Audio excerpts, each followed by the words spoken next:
I hope you'll allow me a couple of minutes for a personal note about some memories, the foggy kind.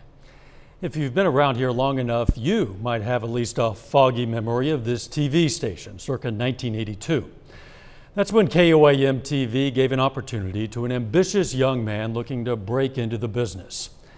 It was Brian Williams' first job in TV news.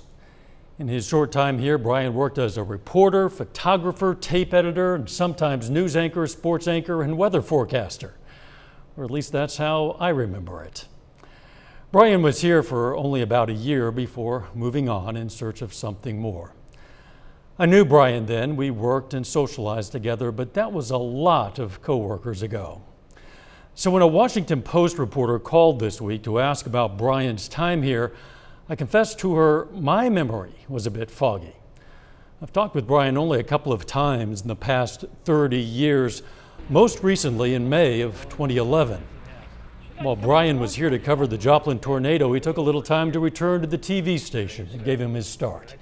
We chatted about old times and old friends as we toured the station and challenged each other to retrieve a few 30-year-old memories from the fog. Brian was modest about his success, generous with his praise, and just as likable and quick-witted as the younger man I had known 30 years before. I understand why so many people now have questions about Brian. Credibility is a news reporter's most treasured asset. Without it, nothing else matters.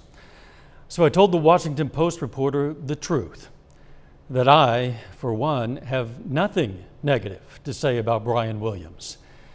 In the year he was at KOAM, I watched him work hard to hone his craft. I never had reason to doubt his integrity. I've always respected and admired his work. I also had a question of my own for the Post reporter. Just how far into a closet should a reporter dig in search of skeletons? I didn't get a direct answer, but 30-plus years seems to me to be a lot of digging. From that deep, just how much light can really be shed through so much fog?